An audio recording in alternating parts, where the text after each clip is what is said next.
Hello everyone, welcome back to my channel. আজকে আপনাদের করে দেখাবো বোরহানি, যেটা যে কোনো রিচ খাবারের সঙ্গেই ভালো লাগে, আর বিরিয়ানির সঙ্গে তো খুবই ভালো লাগে। যে কোনো রিচ খাবার খাওয়ার পর বোরহানি খেলে এটা হজমে সাহায্য করে এবং এটা কিন্তু খুবই সহজে তৈরি করে নেওয়া যায়। তাহলে শুরু করা যাক। বোরহানি বা বুরহানি বানানোর জন্য লাগবে ধনেপাতা ও পুদিনা পাতা। ছাদের টবে পুদিনা পাতা রয়েছে, সেখান থেকেই তুলে নিচ্ছি। এরকম টবে পুদিনা গাছ লাগিয়ে রাখলে অনেক সময় কাজে লাগে। এখানে হাফ কাপের মতো পুদিনা পাতা নিয়েছি, এগুলোকে ভালো করে ধুয়ে নেব।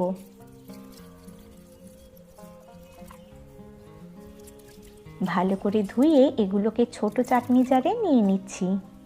এর মধ্যে দিচ্ছি হাফ কাপ ধনেপাতা, মানে ধনেপাতা ও পুদিনা পাতা সমান মাপের নিয়েছি, আর ধনে পাতাগুলো আগেই ধুয়ে রেখেছিলাম।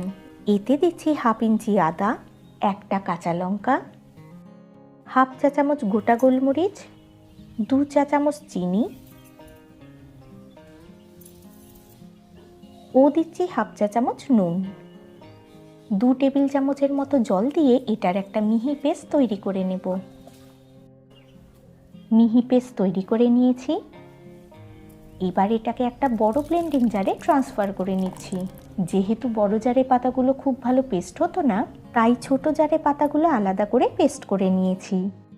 এর মধ্যে দিচ্ছি মেজারিং কাপের 1 কাপ টক দই ও দিচ্ছি হাফ কাপ জল। এর থেকে 2 গ্লাস বোরহানি তৈরি হবে। আর দিচ্ছি 1 চা চামচ রোস্টেড জিরে গুঁড়ো, 1 চা চামচ রোস্টেড ধনে গুঁড়ো, 2 চা চামচ জলজিরা, হাফ চা চামচ বিট নুন ও দিচ্ছি সামান্য পাতিলেবুর রস।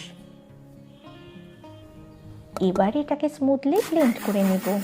আমি এখানে 1 কাপ দইয়ের সাথে হাফ কাপ জল ব্যবহার করেছি। আপনারা যদি বোরহানি ঘন বা আরও পাতলা করতে চান, তাহলে সেই অনুযায়ী জলের পরিমাণ অ্যাডজাস্ট করে নেবেন। সব কিছু ভালো করে ব্লেন্ড করা হয়ে গেছে।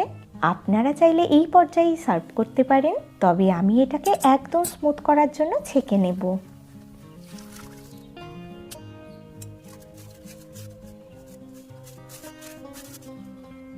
এখন বোরহানি সার্ভ করার জন্য একদম রেডি। এটাকে ফ্রিজে রেখে দিলে 7-8 দিন পর্যন্ত ভালো থাকবে। এই উৎসবের মরশুমে রিচ খাবারের সাথে বোরহানি বানিয়ে নিতে পারেন। আর বাড়িতে বানালে কমেন্ট করে জানাতে ভুলবেন না কেমন হলো। ভালো লাগলে রেসিপিটি লাইক ও শেয়ার করুন। আর আমার চ্যানেলে নতুন এসে থাকলে চ্যানেলটি সাবস্ক্রাইব করে পাশের বেল বাটনটি প্রেস করে অল করে দিন, যাতে আমি যখনই কোনো নতুন রেসিপি আপলোড করব তার নোটিফিকেশান যেন সাথে সাথেই আপনাদের কাছে পৌঁছে যায়।